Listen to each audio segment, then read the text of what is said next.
With growth in the British market likely to be slow for some time, companies are being encouraged to export more, especially to emerging markets, for their own sake and for that of the economy. But this is a far from easy task, however, at a time when the global outlook is weakening, not just in the Eurozone. Where are those growth markets, and how can companies seize the opportunities out there? With me to discuss these questions and more are Richard Heald, Chief Executive of the UK India Business Council, and Nick Forrest, an economist at PwC. Nick, can I come to you first? A lot of hopes are pinned on an export-led recovery. Is it happening? Well, our trade performance has been rather mixed in the recovery period. Exports have grown strongly. They grew about 12.5% last year. So there has been an export recovery, but it's also been held back by the imports. So our overall trade performance and our overall contribution of trade to growth has been weaker than we hoped. Within exports, there are certain sectors like automotive we heard about, strong recovery there, and the first time we've exported, been a net exporter of cars in that one sector, and we're still strong in services. So there has been some recovery, but not as much as we'd hoped. And Richard, in your experience, are companies rising to the challenge? I think it's very mixed. I think certain companies are still trying to work out strategies.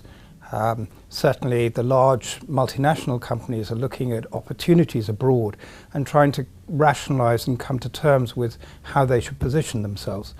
At the same time, you do have a strong export environment in medium-sized companies, particularly in certain key sectors where there's liberalisation in economies, where there may be technical or taxation reasons as to why there are attractions there. Nick, where do you think the best growth prospects lie? Certainly, when we think about countries, our growth in exports will certainly be driven by the growth of our export partners. So those quicker growing economies of the emerging markets, the BRIC nations, is definitely where we'll see the growth of our own exports. I certainly think within sectors where we're strong at in the UK is things like financial services, business services and certain areas of advanced manufacturing. In an expanding world, we need to focus on where we are strong. I think it's those sectors where we'll see more growth in the future. Richard, what kind of obstacles do you think companies face and how can they get over them? Clearly, there isn't at the small and medium-sized level, there isn't a pre-planned program to export. And therefore, you've got to start from the bottom and you've got to work out what is the opportunity, what are the operating environments, what is the pricing. If I then move to that country, where do I get the information on what is the best corporate structure? What is the taxation? How do I hire staff? What are the visa restrictions? Do my products actually apply within one area within an emerging market versus another? These are quite complicated subjects and you have to find the information from multiple sources. And if you're running a business at the same time, which is focused domestically, that's sometimes a challenge. Why do you think exports are so important? What benefits do companies get? There are a number of ways in which you can actually get involved in exporting. Exporting isn't purely about putting something in the back of a container. It can be involving commercializing your IP.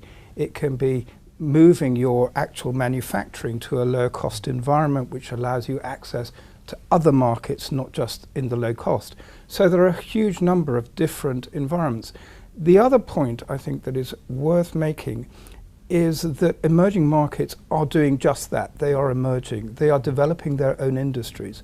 Within a short period of time, let's talk about 5 or 10 years, a number of these emerging markets will have developed their own indigenous industries, which will have closed down opportunities for our companies to become involved in that growth story. One last question for both of you. The government wants to double annual UK exports to £1 trillion by 2020. Can that be achieved, Nick? The evidence suggests there's big benefits to companies in exporting. So companies are more likely to survive. There have been studies that have shown that companies are 10-11% more likely to survive if they export.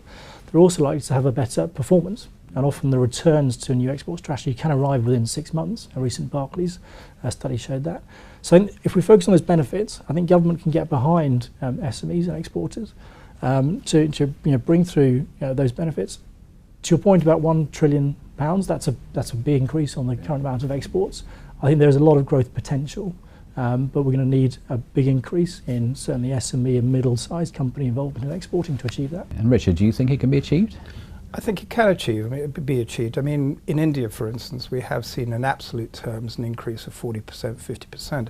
in actual physical exports. But you need to add on to that invisible earnings, you need to add on to that other extras.